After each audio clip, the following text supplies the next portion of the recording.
Ada kembali bersama kami pemirsa dan kita lanjutkan dialog kabar petang. Tadi kita sudah dengarkan bagaimana kemudian pandangan dari Bung Opan. Sekarang kita ke Kara nih.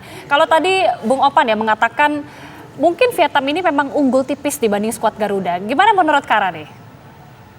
Ya, saya setuju dengan Bung Opan. Kita tuh di dua peringkat lah di bawah Vietnam dari statistik pertemuan dari Indonesia dengan Vietnam 5 laga terakhir.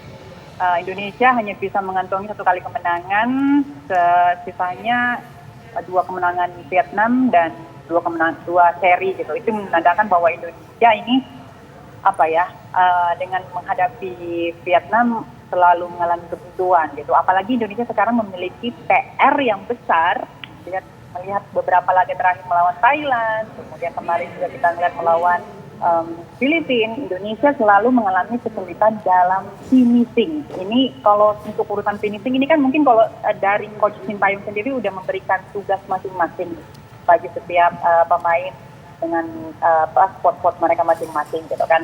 Cuman balik lagi nih, kalau udah balik ke lapangan itu tuh benar-benar haknya dari atau kemampuan dari pemain sendiri gitu, bagaimana dia mampu finishing gitu kan untuk taktikal. Nah, kalau bisa sih kita lebih bermain lebih skema lagi ya. Jadi benar-benar tahu ini saat benar kata Bung Opan tadi. Jadi di saat pemain itu bondingnya harus benar-benar dapat gitu. Jadi jangan suka dirotasi gitu, diganti-ganti gitu. Jadi biar bondingnya dapat. Karena saya melihat beberapa 2 laga terakhir ini Indonesia tuh mainnya kayak tanpa skema gitu.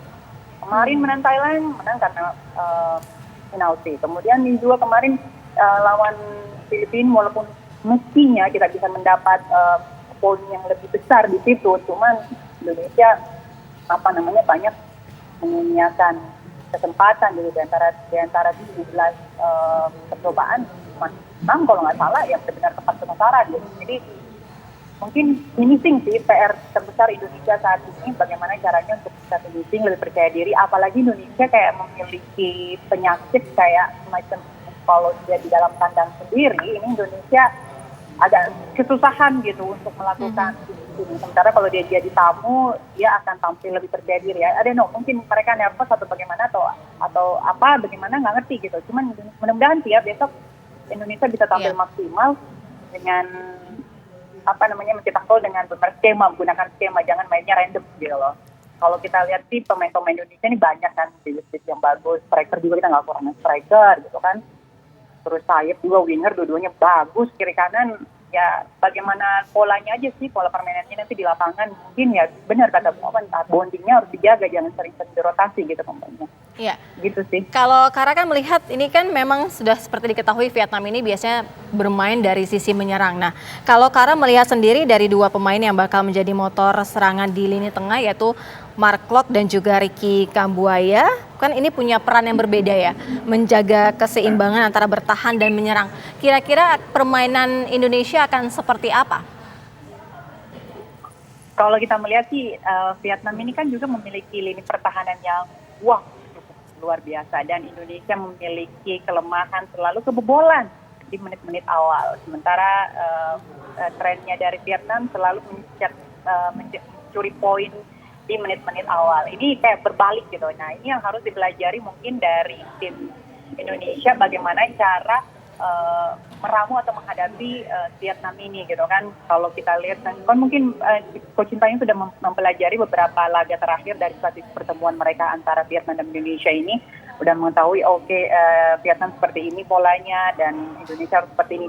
Nah, dari sini mungkin Coach Sintayong harus benar-benar tahu kira-kira pemain yang mana yang mampu bisa memberikan serangan ke Vietnam gitu. Jadi kita lihat ini kan Vietnam nih pertahanannya bisa dibilang hebat gitu, cukup luar biasa gitu. Nah, ini yang harus kita waspadai gitu kan, bagaimana tekniknya, mungkin taktikalnya itu Coach Sintayong yang tahu. Karena dia sebagai coach, kalau saya sendiri sebagai sportcaster saya kurang mengetahui bagaimana teknik di lapangan, bagaimana cara memberikan strategi yang baik gitu kan. Itu Coach Sintayong pasti akan lebih tahu itu. Cuman saya sedikit menyoroti aja mungkin untuk pemain di saat udah benar-benar di bawah lapangan itu mungkin lebih fokus, lebih tahu posisinya harus seperti apa di saat yang menyerang. Jangan egois lah gitu kan. Di saat temennya mungkin udah mengharapkan umpanan, berikanlah, jangan bermain ego gitu. Saya lihat beberapa laga terakhir ini beberapa pemain masih yang oke, mainnya ego gitu kan, dan tidak berskema gitu, seperti itu sih. Oke, ini kita kembali ke Bung Opan ya. Tadi kan kembali lagi ya, melihat dari sisi statistik memang Vietnam ini lebih unggul. Sementara untuk strategi andalan Sintayong seperti rotasi pemain sepertinya agak risky gitu. Jadi apa yang harus menjadi keunggulan atau andalan skuad Garuda nih? Ya, seperti yang saya sampaikan di awal tadi bahwa rotasi itu bisa menjadi bumerang. Bisa juga menjadi kelebihan. Kelebihannya kita tidak mudah dibaca oleh lawan, terutama strategi atau pemain mainnya akan diturunkan oleh Sintayong dalam satu laga ke laga yang lain. Nah, kalau kita melihat bagaimana kita menghadapi Filipina beberapa hari yang lalu, saya kok yakin bahwa Sintayong kali ini sudah menemukan formasi yang pas, menemukan starting 11 yang tepat, kemudian the winning team yang akan dia turunkan menghadapi Vietnam nanti. Terkecuali Jordi Amat memang tidak bisa diturunkan saat menghadapi Filipina kemarin karena akumulasi kartu. Bisa jadi Jordi ini akan kembali diduetkan dengan Fahrudin di pertahanan kita di belakang sejak menit awal. Itu yang pertama. Nah, yang kedua, Sintayong juga harus berhitung ya bahwa ini main di GBK, kita punya kesempatan pertama untuk bisa mencuri poin penuh, bermain di publik sendiri, kemudian tim manapun termasuk Vietnam itu selalu memiliki kekhawatiran sendiri dari sisi psikologi saat menghadapi Indonesia di GBK. GBK ini neraka buat lawan. Bahkan bahkan media-media di Vietnam menjuluki stadion GBK ini sebagai panci api ya. Karena begitu fanatiknya dukungan dari penonton di sana, dan juga ada contoh yang tidak bisa diulangi lagi kemarin saat kita menyambut Thailand. Bus Thailand ditimpuki ya. Nah, kita juga pernah menghadapi yang sama, mengalami yang sama saat kita main di Vietnam beberapa tahun yang lalu. Kita juga diteror seperti itu. Sekali lagi, ini adalah kesempatan untuk Sintayong berhitung. Nah, kalau kita berbicara tentang strategi, bagaimana permainan, saya juga saya juga yakin bahwa Sintayong akan menurunkan strategi bermain sama yang diterapkannya saat menghadapi Thailand. Di laga ketiga penyisihan grup, pada saat itu kita terus 1-1. Saat itu Indonesia langsung menekan dari menit awal, menekan pertahanan Thailand, kemudian 25 menit pertama kita sangat dominan, kita mendominasi, dan dalam 20-23 menit kita langsung mendapatkan peluang emas melalui Witan yang gagal dikonversikan menjadi gol pada saat itu. Kemudian tidak ada salahnya juga Sintayong realistis, mencoba untuk sesekali menerapkan strategi bertahan, kemudian mengandalkan serangan balik yang cepat melalui dua wingback kita, ada Pratama Arhan di kiri dan juga ada Asnawi Bahar di sisi kanan. Nah, problemnya adalah ketenangan di lini tengah, kemudian juga lini depan. Ya, ketenangan lini depan, kemudian bagaimana lini tengah bermain efektif ya. Kambuaya, Egy itu kerap kali mendelay permainan yang memang kerap dikeluhkan oleh Sintayong. Mendelay yang tidak seharusnya mereka lakukan. Kemudian ketenangan di depan. Witan, Dendi itu harus lebih tenang untuk bisa mengeksekusi peluang-peluang emas. Kerjasama juga. Nah, beberapa hari yang lalu masih di TV One saya juga menyoroti dua hal yang masih kerap kita lakukan atau kesalahan-kesalahan yang dilakukan oleh pemain kita. Yang pertama adalah kesalahan mendasar atau kesalahan elementer. Salah passing masih sering kita lihat. Saatnya harus memberikan bola yang matang kepada teman-teman di depan, itu malah masih di-delay. Padahal misalnya Spaso ataupun Dendi sudah sangat kosong di depan. Begitu juga komunikasi di lini belakang ya. Kalau kita lihat bagaimana gol balasan dari Thailand pada saat kita menghadapi mereka di GBK, itu murni kesalahan komunikasi antara lini belakang kita sehingga bisa diserobot oleh pemain Thailand. Nah, hal-hal begini tidak boleh terjadi lagi di semifinal, laga krusial di mana kita hanya butuh kemenangan. Tidak ada yang kita butuhkan. Kita nggak butuh draw.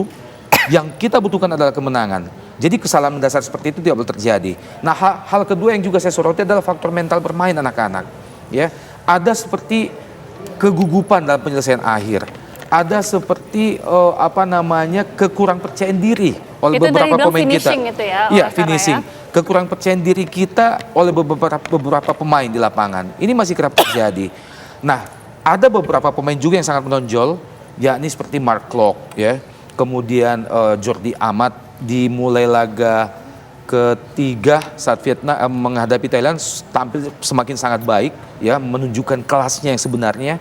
Kemudian Pratama Arhan itu tampil luar biasa konsisten sampai hari ini.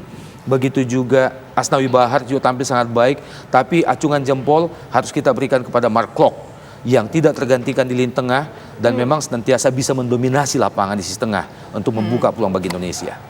Itu tadi mungkin strategi yang sudah dielaborasi sangat detail oleh Bung Opan. Ini kita tentunya sangat menantikan bagaimana laga yang akan berlangsung karena sangat seru sekali dan tentunya harapan besar bagi seluruh pecinta sepak bola. Tapi mungkin prediksi skor dari Bung Opan dulu nih, gimana? Tadi saya sudah mengulas bahwa saya ingin mengajak pencinta sepak bola Indonesia untuk sedikit bisa realistis agar kita tidak kecewa di ujungnya. Bahwa kalau kita bicara data, bicara pelatih, bicara prestasi, Vietnam ini sudah menahbiskan dirinya sebagai Raja Asia Tenggara lebih dari Thailand di 3 tahun belakangan ini, mulai dari 2019 mereka juara SEA Games di Manila, 2021 mereka juara SEA Games lagi, 2021 masuki 2022 mereka menjadi juara AFF. Artinya 3 gelar penting di Asia Tenggara ini itu milik mereka semuanya. Nah kemudian kalau kita berbicara realistis itu, maka harus kita akui bahwa draw besok merupakan achievement terbaik bagi Indonesia, ya. Kemudian kalau kita berbicara kecenderungan kemenangan, maka ya saya selalu realistis ya, walaupun Garuda di dadaku untuk mengatakan bahwa kemungkinan kemenangan lebih berpihak kepada Vietnam. Tapi kemudian pertanyaan sekali lagi, apakah kita bisa menang? Pasti kita bisa menang. Ini kandang kita, mainnya di GBK dan kita sudah sering mengalahkan Vietnam. Indonesia harus bisa menang besok. Indonesia harus bisa menang besok. 2-1 paling enggak. 2-1 paling enggak. Baik, terima kasih Bung Opan dan terima kasih juga Kak Rasyam sudah bergabung bersama kami di Dialog Petang. Kita tentunya akan sangat menantikan pertandingan laga Vietnam melawan Indonesia.